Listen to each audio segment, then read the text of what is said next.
Olá amigos, vamos ao estudo da lição número 8, a parte de quarta-feira, falando sobre trabalho e recompensas. Estamos estudando sobre planejamento e sucesso na vida. Temos que olhar que as bênçãos divinas, elas podem ser assim captadas se nós formos obedientes ao Senhor. Precisamos saber que colocar Deus em primeiro lugar é muito importante para um planejamento de sucesso na vida. Há pessoas que não têm muita preocupação com isso e lá na frente sentem um vazio muito grande, porque falta algo no quebra-cabeça. Falta a pessoa de Deus preenchendo o vazio do coração das pessoas. Por isso, ter uma família, depois de todo o trabalho, bem estabilizado, ter rendimento, ter renda para uma vida, uma velhice tranquila, vai depender do contato que a pessoa tiver com Deus. Por isso que nessa caminhada na vida, muitas tempestades podem acontecer.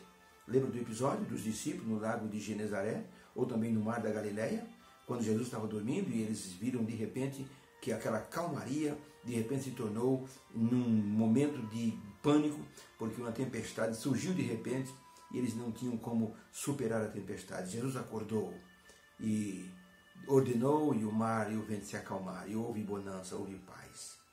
Na nossa vida, nós temos que enfrentar tempestades. Se Jesus estiver no barco da nossa vida, Ele vai acalmar as tempestades, nos fazendo superar as crises imediatas, as crises circunstanciais que podem acontecer.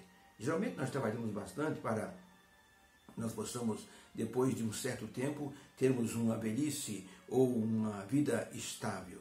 Geralmente, depois de 40 anos de trabalho, os filhos estão educados, muitos estão independentes, cuidando de suas vidas, os netos aparecem, as pessoas curtem os netos como se fossem novos filhos. A pessoa tem uma renda para viver de forma estabilizada. Se tem saúde, tudo corre bem. Isso é o ideal. Mas nem sempre isso acontece. Circunstâncias imediatistas, situações assim que acontecem de imediato, podem tirar o brilho de uma vida sonhada dessa forma.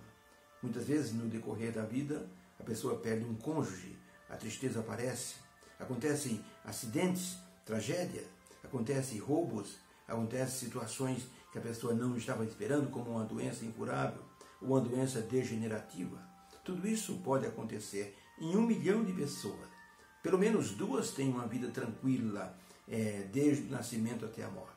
Em 1 milhão de pessoas. Então o percentual é muito pouco. Isso quer dizer que todos nós temos que enfrentar algum problema imediatista em algum momento da vida. Por isso, Deus em primeiro lugar nos ajudará a superarmos essa crise.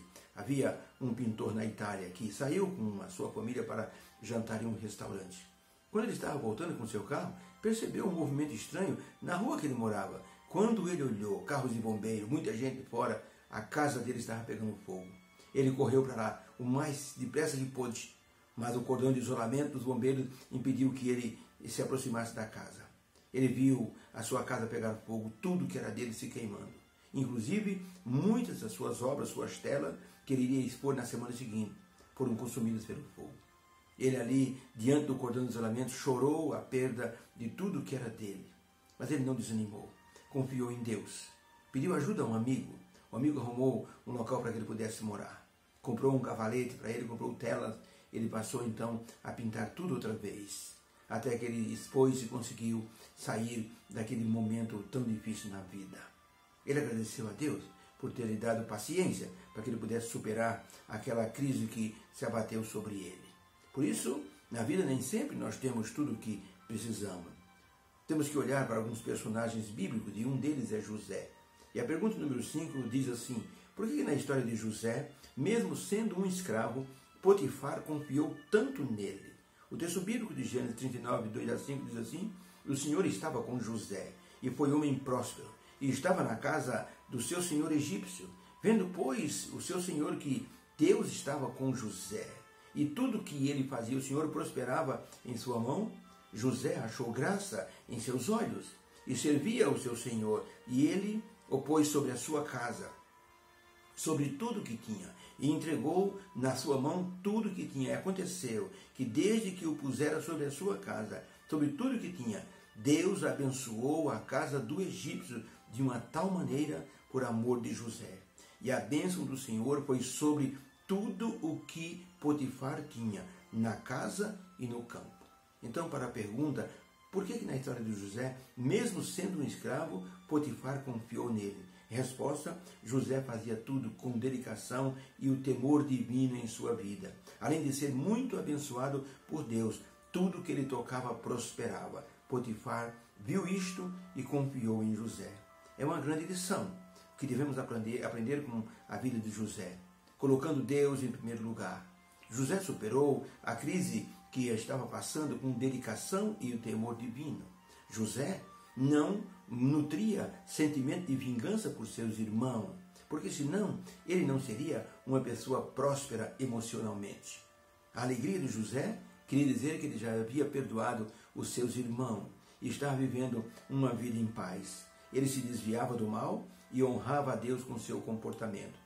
Se reconhecemos isso em nossa vida pessoal, profissional, financeira e familiar, com certeza nós teremos resultados semelhantes aos que José teve no Egito.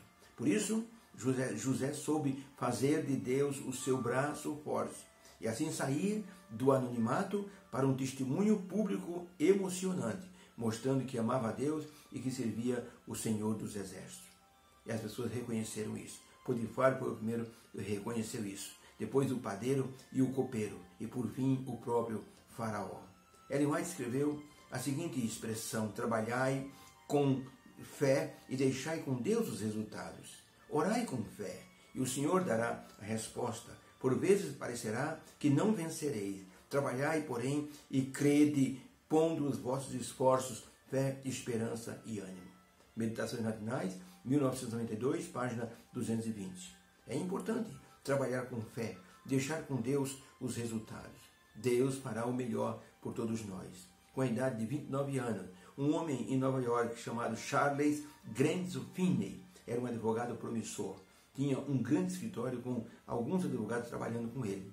Esse homem era, assim por assim dizer, um homem que se tornou o desespero dos pastores. Os pastores tentaram, de toda forma, chamar a atenção de Finney para o cristianismo, mas ele desdenhava da religião. Um dia, para completar a sua biblioteca de livros, ele comprou um livro interessante, chamado Bíblia Sagrada. E, ao invés de colocar o livro na estante, começou a ler aquele livro. Aos poucos, Finney começou a transferir a sua leitura dos comentários jurídicos para a Bíblia Sagrada. Depois de 2 anos lendo a Bíblia, Finney se reuniu com seus clientes, com seus advogados sócios, e disse para eles o seguinte: estou me despedindo de vocês, porque eu acabo de receber uma procuração do Rei dos Reis, o Senhor Jesus Cristo, para que eu possa defender a sua causa. Finney se aposentou como advogado aos 31 anos e foi ser missionário. Foi um missionário de sucesso, tanto nos Estados Unidos como na Inglaterra. Pregou para mais de 1 milhão de pessoas. Levou milhares de pessoas a aceitar Jesus Cristo. Ele se casou com uma mulher que se tornou professora religiosa. Ele tinha 2 filhos que aos 26 anos se tornaram missionários. Finney colocava Deus em primeiro lugar. E ele, com 90 anos, e a esposa também com 89, se aposentaram ali da obra do Senhor. Viveram uma velhice tranquila, abençoada, e morreram os 2 no mesmo dia de morte natural. Um testemunho de uma pessoa que serve a Deus. Por isso, se nós estivermos trabalhando e planejando o sucesso para o nosso futuro, devemos colocar Deus em primeiro lugar. Deus conhece o nosso futuro e Ele é o nosso futuro. Quando você chegar lá no futuro, sabe quem vai estar te esperando? Deus vai estar esperando você, porque Deus é o nosso futuro. Por isso, o livro de Jeremias, capítulo 11, verso 29 diz: porque eu, o Senhor, eu sei os pensamentos que tenho a respeito de vós, pensamentos de paz e não de mal, para vos dar um futuro e uma esperança. Deus abençoe. Possamos ter entendido a mensagem de hoje, porque trabalhando com Deus em nossa frente, ou Deus à nossa frente, Ele vai nos dar a recompensa do nosso trabalho lá na frente. E como disse alguém, não estamos no spa, estamos num ambiente de guerra. Mesmo assim, Deus nos dá paz para desfrutarmos um pouco daquilo que nós estamos fazendo para termos uma vida tranquila. Deus abençoe a todos. Vamos orar. Obrigado, Senhor, pela lição de hoje. O Senhor nos mostrou que existe recompensa para aqueles que trabalham, colocando o Senhor em primeiro lugar. Que haja uma bênção para cada coração, em nome de Jesus. Amém. Beijo no coração. Que o seu trabalho seja próspero e o Senhor te abençoe e te guarde. O Senhor levante seu rosto sobre ti e te dê a paz. Deus te abençoe. Amém.